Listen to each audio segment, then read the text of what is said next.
So yeah, just saying on 388 there. Actually, can I share a minute, Kim? Yeah, Shirley.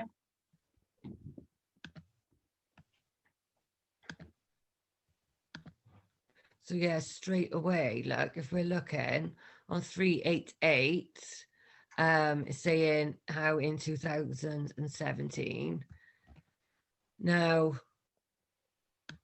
it's saying from, so here it is saying that it was from a sex and relationships Expert panel. So that is the lobbyist groups put pressure on the UK government to give it in 2017 then. But we also know from by here. Oh, sorry, I need to go back down to the UK a second.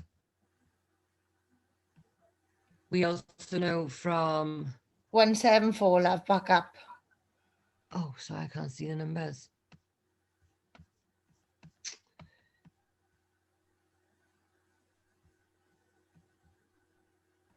The very last one in the page, yeah. So we know from by here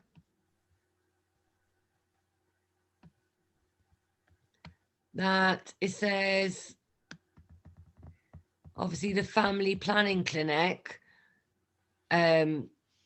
was the one who presented this WHO document, the 2010 WHO document in 2017, March 1st, 2017.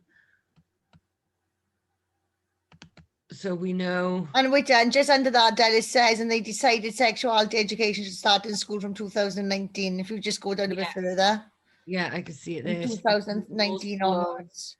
And it started in England last year in 2019, and they were hoping to get it on our curriculum by 2022, weren't they? And again, so it's looking at the research, and you're saying a questionnaire, but the questionnaire was only done in England. So although this is coming over the whole of UK, it's in Scotland already. Actually, only England was. The study was done in here, but it says, but it applies to the UK.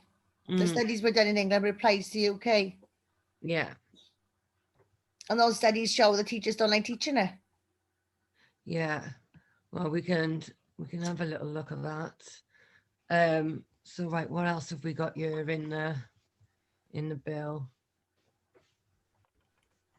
I'll stop my share at the moment. So creating a whole school approach. So, right, I am on the first page as well. It does say, it also says, yeah, I just want to point this out because this is obviously for us. I didn't go on my screen.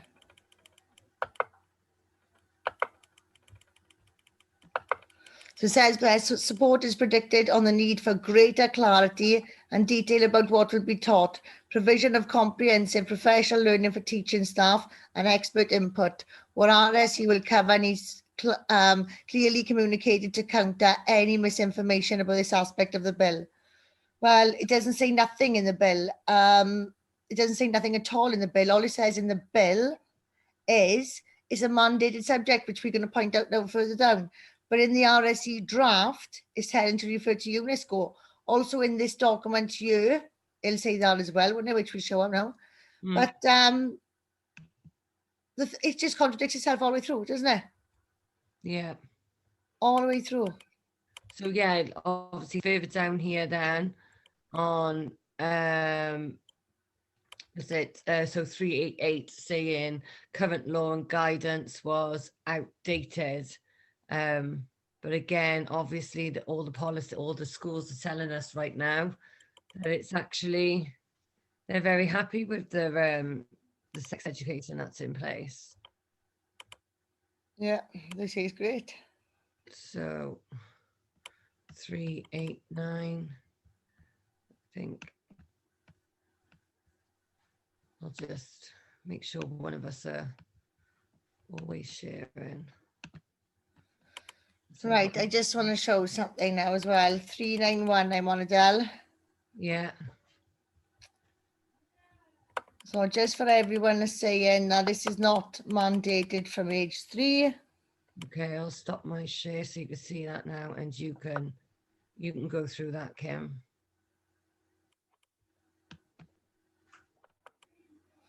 As you can see there, RSC is one of the 4 mandatory elements of the curriculum bill for 3 to 16-year-olds specified under Section 3 of the bill.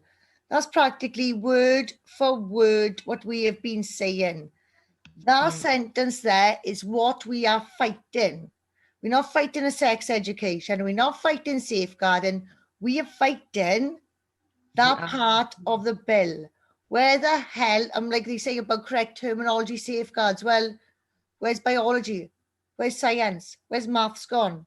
This is one of the 4 mandatory subjects from age 3, and everyone's saying it's not from age 3. Well, they tell them that it's from age 3, and it repeats it over and over, doesn't it?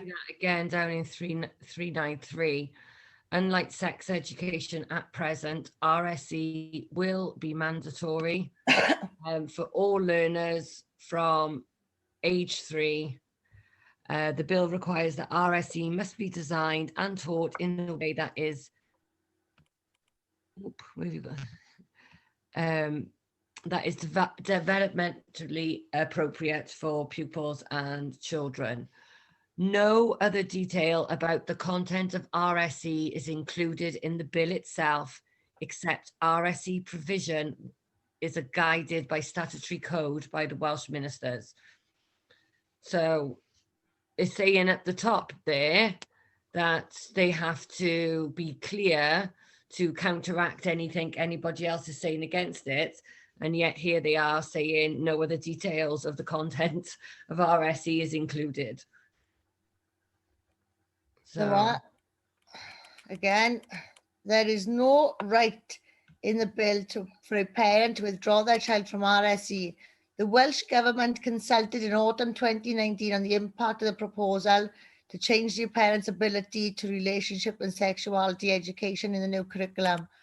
Right, so we've got, I should really add that up on the screen, Professor David Payton. He's been researching this stuff for donkey's years, right?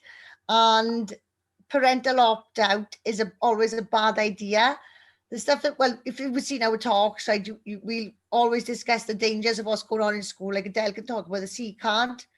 Some teachers have got something called a C card. And nothing supports, in actual fact, like parental involvement.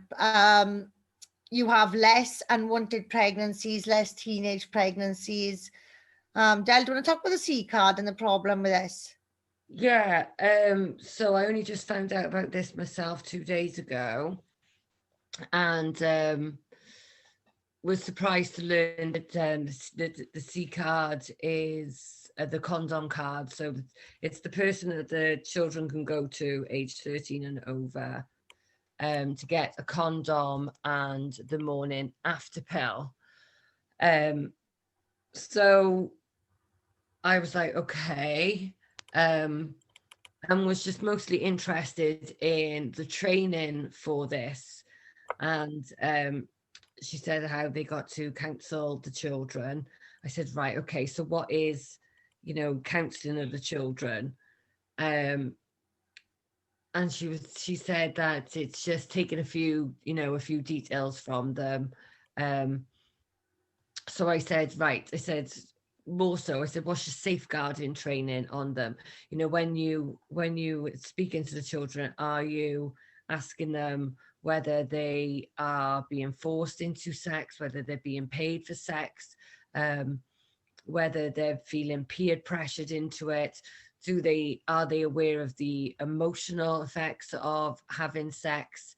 The dangers of it. So I think their counsel is the dangers of being pregnant and obviously STIs, but they're not actually counselled on whether they could be in danger, whether they're feeling pressured, and just whether they're emotionally ready for it. And I was quite shocked to think that a 13-year-old could be just go and ask a teacher for the morning after pill and they can be referred for that without even being checked if they're actually safe or not.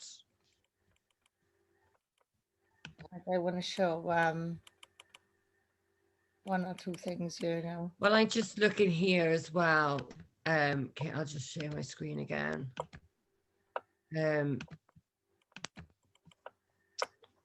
So it is saying here 396 among organisations and professionals gave oral and written evidence. The vast majority expressed strong support for the inclusion of RSE as one of the 4 mandatory elements in the curriculum. When we actually know that 86% said that it was parents should not lose the parental opt-out. Yeah, but this is it. Like Professor Payton said, we're up against some well-funded lobbyist groups, aren't we? Yeah.